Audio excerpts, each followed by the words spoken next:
Hey, big fucking dreamers. So pumped to be here with you today to talk about different types of values, specifically the value of ambition, healthy ambition, toxic ambition. What is the difference between healthy ambition and toxic ambition? This really came up in the life and work of transformation the past week. We've been, if you are in the program, you know exactly what I'm talking about, but we've been doing a really deep dive into values, looking at how you spend your time, how you spend your money, looking at what values really represent in your life. And without a doubt, the value of ambition, or even like ambition's cousins, which are growth, opportunity, success, like those values always tend to come up. And the differentiation between what healthy ambition looks like versus what toxic ambition looks like is extremely important, especially if you're a high performer. So very pumped to get into this with you today. But first, a personal update. So I have had whooping cough, quite random, have no idea how I got it at all. It's probably going on maybe like 30 days now. The funny part is I actually never had a cough, which is very odd, but I never had a cough. I thought maybe I had COVID. I wasn't sure. And I haven't been sick in years. And if you know me, if you've been OG big fucking dreamer, you'll know a lot of my story. But I have struggled with illness. Like I've struggled with autoimmune diseases, chronic fatigue. This is like a huge reason why I do the work that I do and why I love it so much. And I feel like very intrinsically tied to my mission of working with high performers to help them prevent burnout, to live really empowered, full, fulfilling lives. But it was so interesting, like watching my reaction to getting sick. So initially I was like, yep, I'm sick. I had to cancel a few things. There was really no afterburn, no like shame, like nothing. I was just like, great. And I really reflected on, I've come so far, like something like this would have really triggered me. So that was week one. Then week two, I needed to cancel a few more client sessions. And week two, I really started to feel it. It was interesting to watch the part of me that came up. And if anyone does IFS or if you're my client listening, you know, I was constantly like, okay, what part is this? What is this part saying to me? It was interesting because I actually started to feel a little bit of shame because I coach on this. I help people. I've taken so much pride in my health over the last few years that I have had really strong health and that I do take care of myself. So I started to almost internalize it. Then I knew I was like, okay, this is a part. This is like my really ambitious part that just wants to achieve. It was kind of like a people pleaser part as well. Like I didn't really want to let my clients down. But then I had to bring myself energy to it. So I had to like really work with it and be like, okay, how do I take care of you? I spent a lot of years, especially when I was in chronic illness, I spent a lot of years what felt like at war with my body and really thinking, why aren't you doing what I want you to do? Why are you letting me down? I want you to be energized. Reflecting on what happened, kind of like not being at war with my body here. And then the thought started to shift of like, okay, something's wrong. How can I really take care of you, help you, support you? But of course, there was still some resentment. It's not like I'm like totally fucking cured just because I'm a life coach.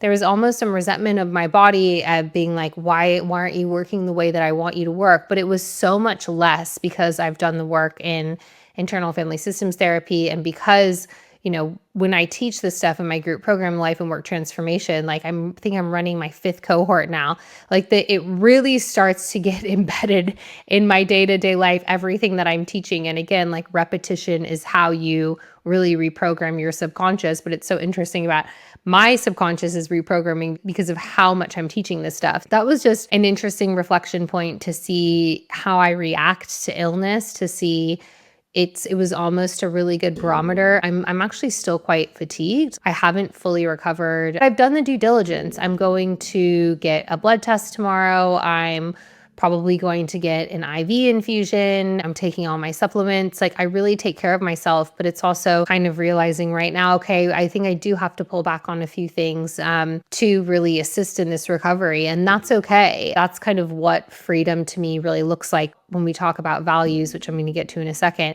That's kind of realizing that, okay, I don't want to run a life and run a business where I have no buffer.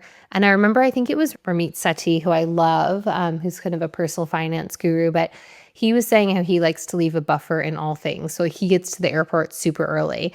And I think in my life, like I really like a healthy buffer. I like a healthy buffer in between client meetings. I like a healthy buffer in my finances. I don't ever really like to feel like I'm cramming and up to the wire. When I was getting my master's degree, I would always do my assignments early.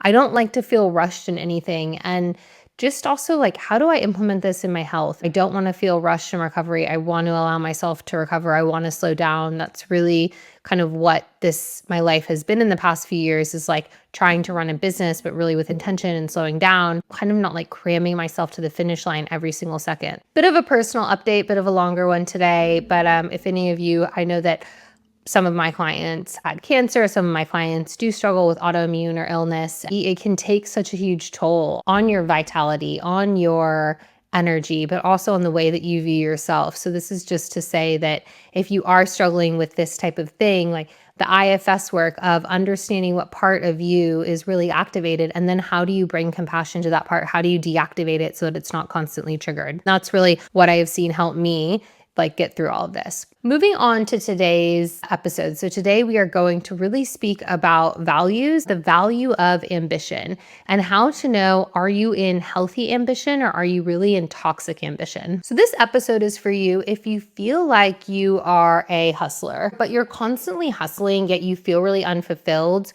You achieve big goals. Like let's say you get a stock grant, you have gotten a pay increase or a really good performance review at work, but you still feel like you're drained, you're empty, you're anxious, almost like you're achieving, you're kicking goals, you're kicking ass. You feel kind of empty inside. You also, the fear that if you slow down, it will mean that you're losing your edge. So you can't really slow down. You feel like you have to be pushing all the time. You really intrinsically think that your professional success is tied to your self-worth. So a sign of this would be, anytime you get like a negative piece of criticism, let's say if you're a leader, you get any negative feedback from the team on an employee engagement survey, or if you're client facing, maybe your client says something negative or your manager says something negative, you kind of internalize that and you start to think, oh my God, I'm not worthy. Oh my God, I'm a failure. So any type of negative feedback really throws you. Why I really care about this is that when we look at ambition, it can be separated into two types, and there's healthy ambition and there's toxic ambition.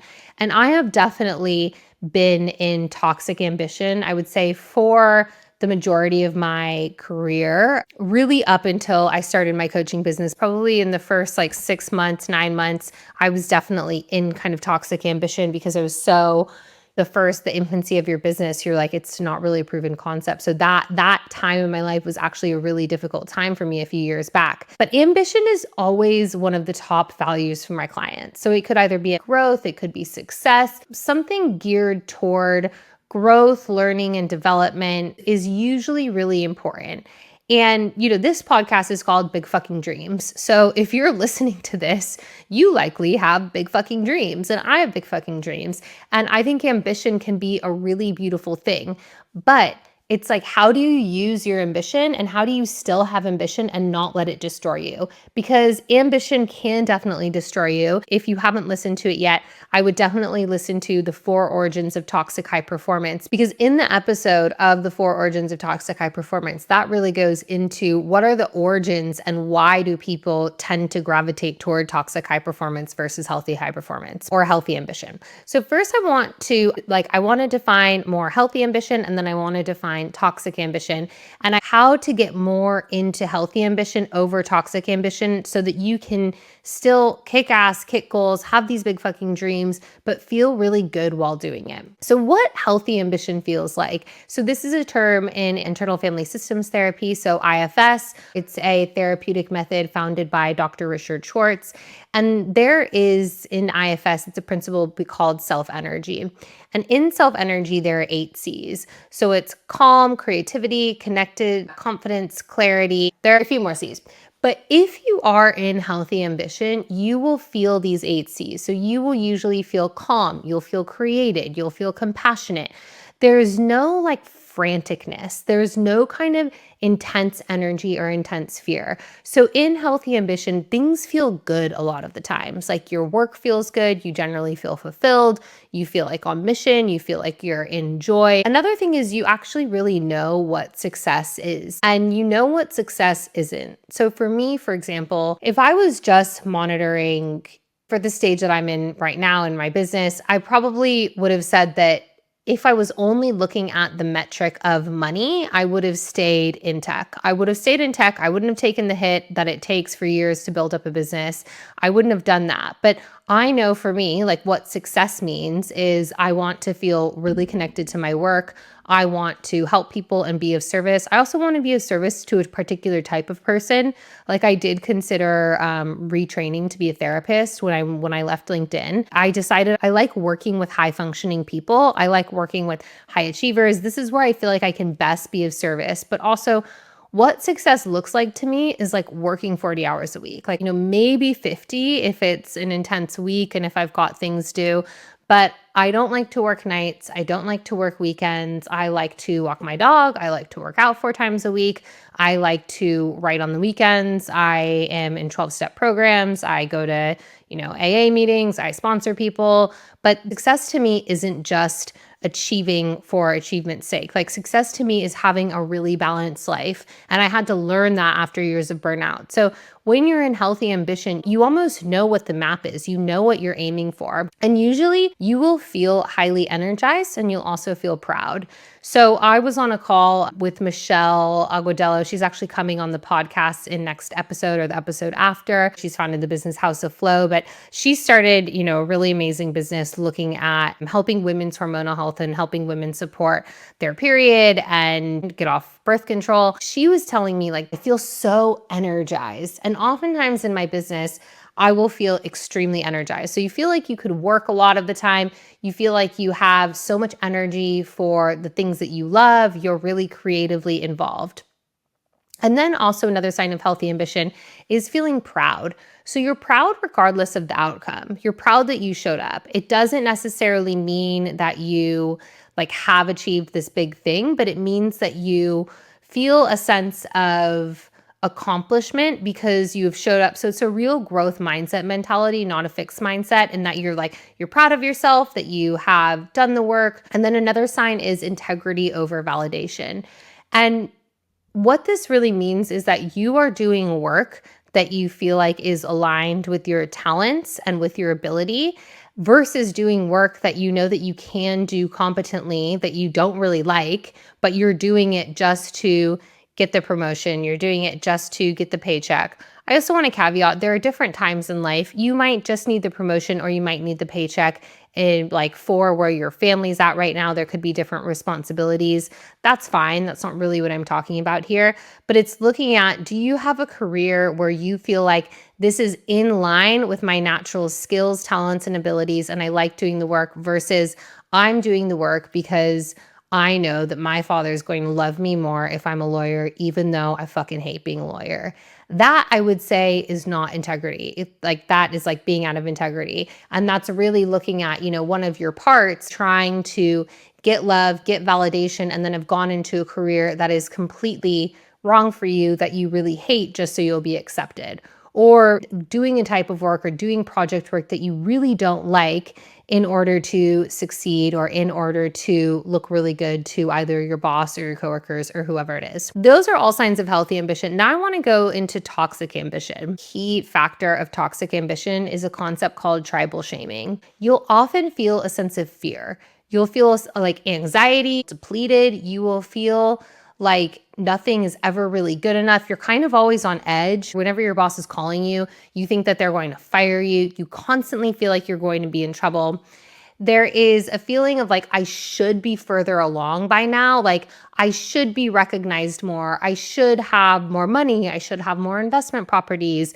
I should be, be a leader. I should have more respect. So notice if you're saying should a lot, then there is this expectation that it's not okay where you're at right now and that you really need to be further along than you really are. There's also a sense of just having to prove things, feeling like you're constantly being watched, you're constantly being monitored, but you feel like you really have to hustle, like almost like your time isn't worth what other people's time is. So you are continuously doing everything. You're like running all of the ERGs, you're on every single project, you're mentoring 500 people, you're the go-to person for everything. So you're the expert for everything, but you don't really want to be the go-to person and you don't really want to be the expert, but it's almost a role that you really put into. You're really overcommitting, you're people pleasing, you're almost like run ragged. So I imagine this like the little ping pong ball, like a foosball. You're like running around on the foosball table. You're doing everything for everyone else, even though it doesn't really feel good for you. This is a huge thing that I see. You are definitely in toxic ambition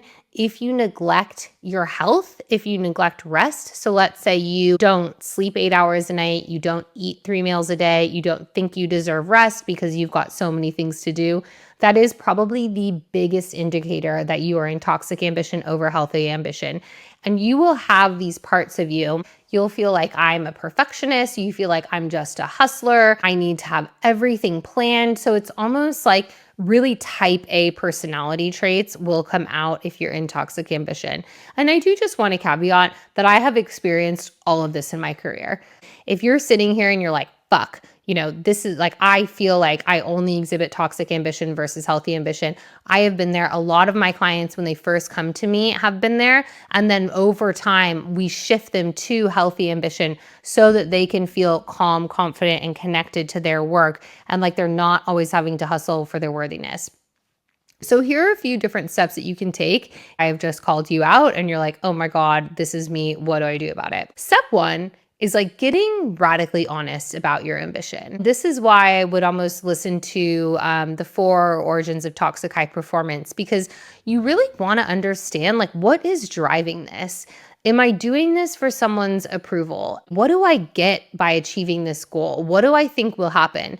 Because what's very interesting to me is usually high performers, once they get a goal, if they're in sales, they like meet a ridiculous quota or they get a bunch of stock or whatever goal it is, they will usually feel empty when they receive it. I was on a call the other day and my client just said to me like, yeah, I just got all this stuff and I feel totally empty and that's what I really want to change. I'm still constantly worried about going on to the next thing. Like there's still so much to do, like not pausing and reflecting. So what you want to do is you want to say like, what am I chasing by achieving this goal? But actually also recognizing what does happen when you achieve the goal.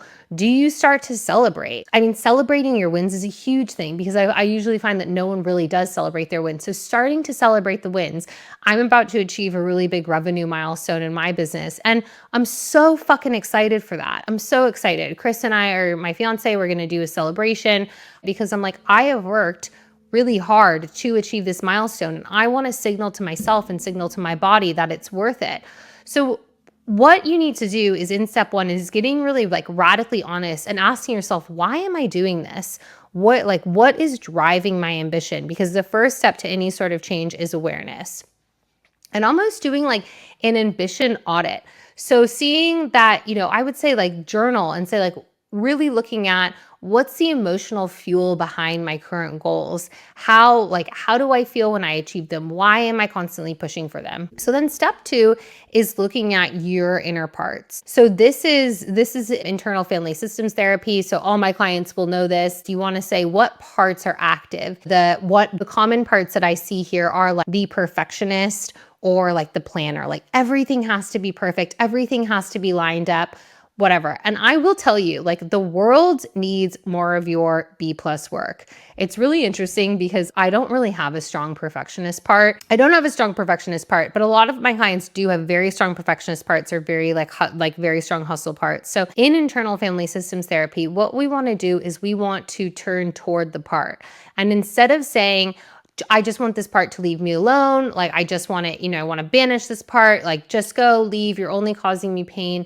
Instead of doing that, you want to turn toward the part and you want to think, what does this part need from me? What is it really aching for? In this quest for achievement, it's usually very primal or basic. They just need to know they're okay. They need to know they're safe. They need to have reassurance from you. But that is a great first step of isolating the part and then saying, like, what do you need? Step 3 is really looking at what are your true values? Like looking at a list of values and then choosing 4 values that sound really good that you think reflect who you are. That's not a way to do your values. This is like 2 weeks in the life and work transformation. We do a big values overhaul. And the most important, biggest indicators of what your values are is through this methodology. I get all of my clients to look at how are you spending your time? How are you spending your money? And then that is going to show you a true reflection of what your values are right now. But a lot of people will say, like I usually see half and half, where some of my clients will say, I'm so happy that this matches my current, like my life does match my current values. And then some clients will say, what I'm spending my time and money on doesn't really match what I know to be my values, as like what I know to be my values. One of my core values is creativity, but for years, I wasn't really writing. I wasn't working on my novel. I was painting, I was doing other things, but writing has really been core to who I am. It's kind of like what I always wanted to be when I grew up was a writer. But if I don't dedicate time to it, then I know I'm not being true to my values. Success looks like to me is having a really constant creative practice and reinforcing that creativity is one of my values. Creativity is something that I care about. So how can I be doing creativity in everyday life?